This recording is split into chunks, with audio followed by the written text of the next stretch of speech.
A gente vai ver hoje a lei dos cossenos, que é uma relação muito importante aplicada em triângulos quaisquer.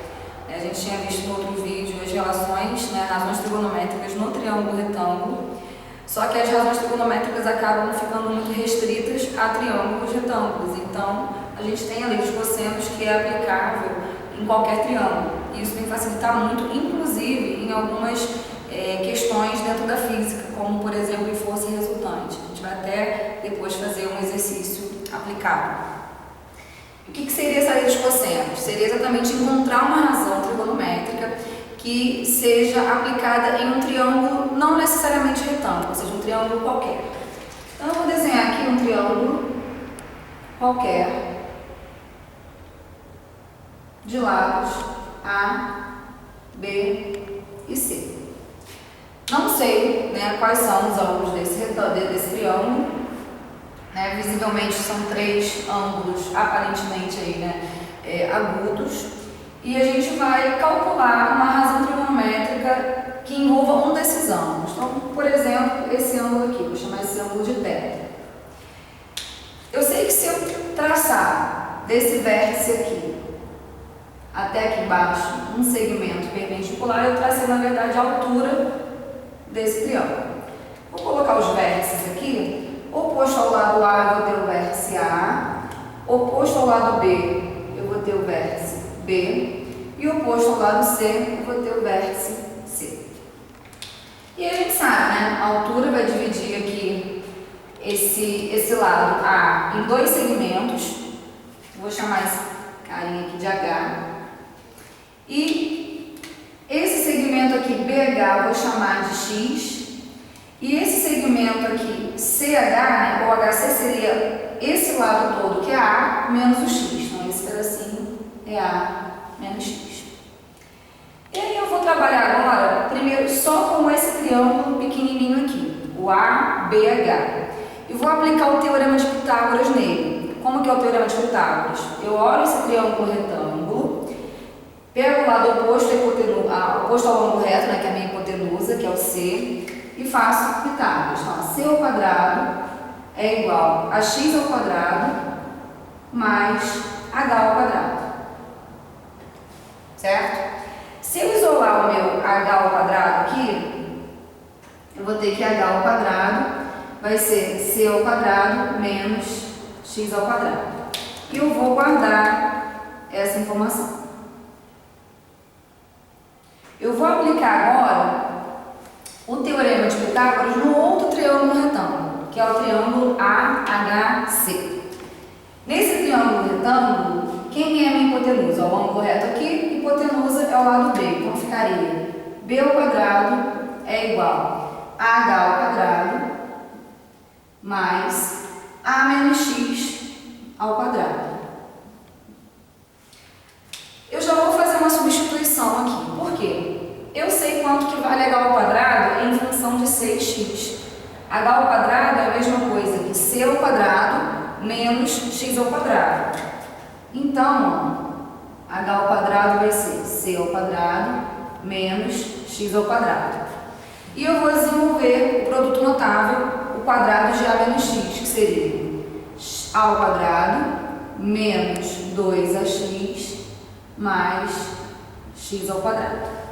Ok? Então, a gente vai ter aqui que B ao quadrado vai ser igual. Aí a gente vê que o X ao quadrado e o X ao quadrado, eles vão se cancelar, que é menos X ao quadrado com mais X ao quadrado.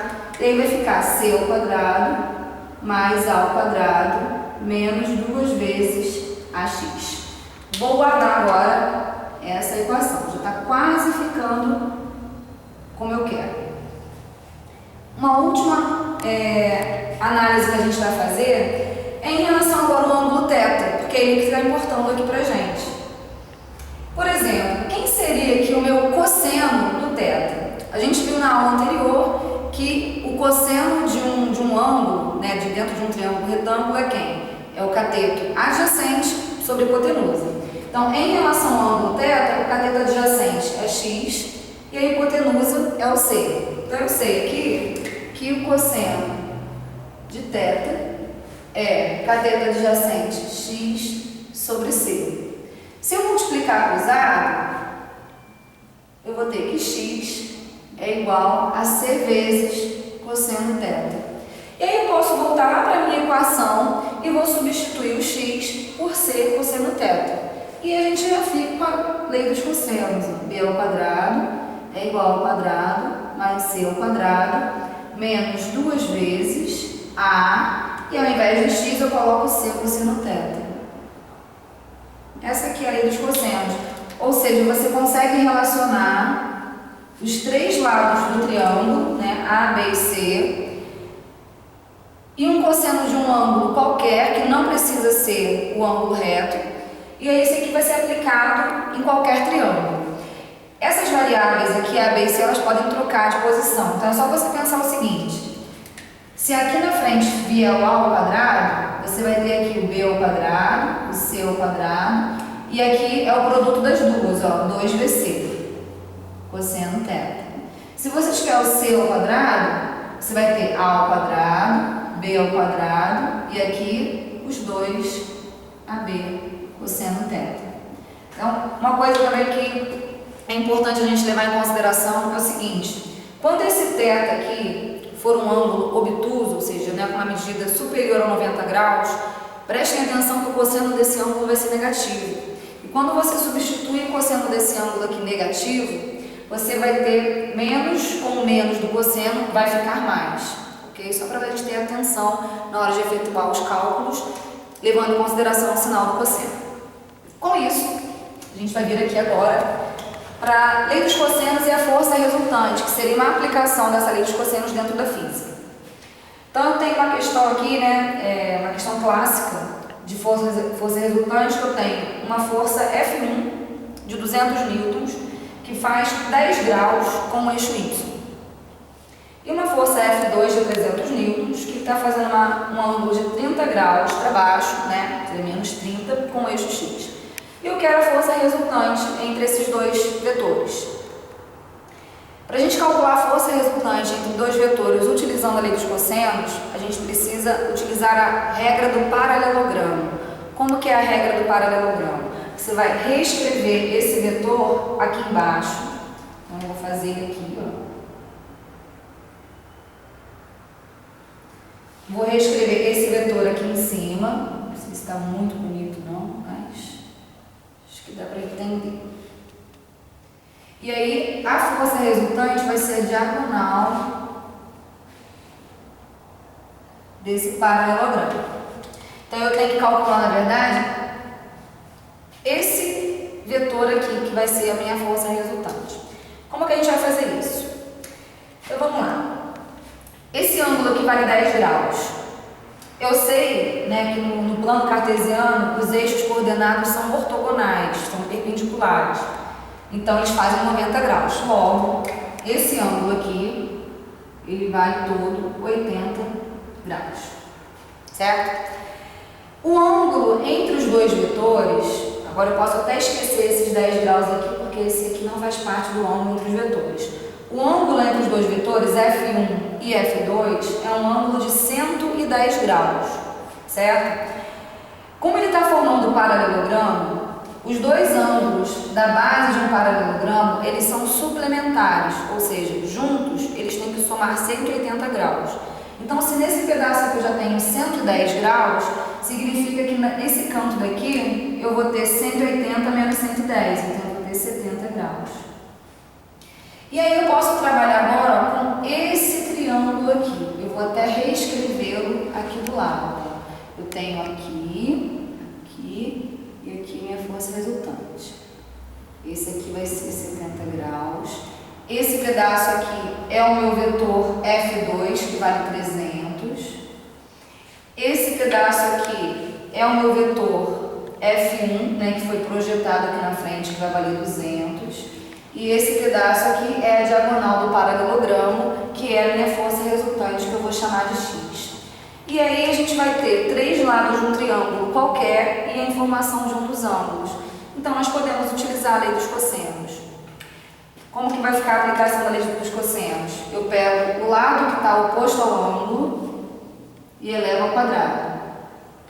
Igual. os dois lados aqui elevados ao quadrado, então 300 ao quadrado mais 200 ao quadrado, menos duas vezes os dois lados que formam um ângulo, 300 vezes 200, vezes o cosseno do ângulo, cosseno de 70.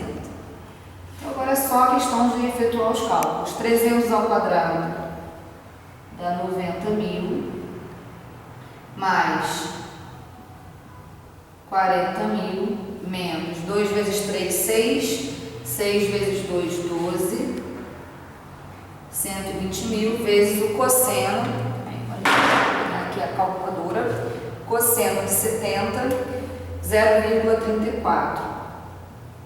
Então a gente vai ter aqui x ao quadrado é igual a 90.000 mais 40.000 mais 130.000 menos 120.000 vezes 0,34, que dá 40.800.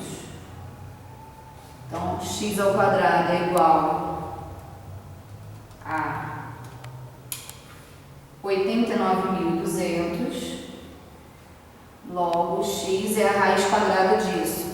Então, raiz quadrada de 89.200, aproximadamente 298,66 newtons. Então, esse aqui seria o valor da força resultante. Essa maneira é uma forma alternativa de você calcular a força resultante sem precisar ficar decompondo os vetores para poder forçar a barra e chegar num triângulo retângulo para aplicar Pitágoras. Então, dá bem menos trabalho, porque você acaba efetuando uma conta só. Se você aqui você teria que calcular a projeção do F1 em cima do eixo X, calcular a projeção do F1 em cima do eixo Y, fazer a mesma coisa com o F2, ver a resultante da horizontal, ver a resultante da vertical, calcular por Pitágoras a resultante final. Então daria muito mais trabalho. Então quando você aplica a lei dos cossenos, fica bem mais simples. Só tem que lembrar isso. Você tem que fazer a projeção dos vetores, montar o paralelogramo, para que você consiga identificar a resultante como sendo a diagonal desse triângulo. E lembrar também que os dois ângulos da base do paralelogramo são suplementares, ou seja, somam 180 graus. Então, nesse exemplo aqui, como a gente já tinha 110 graus, suplemento 70 graus aqui ao lado. Ok? Muito obrigada.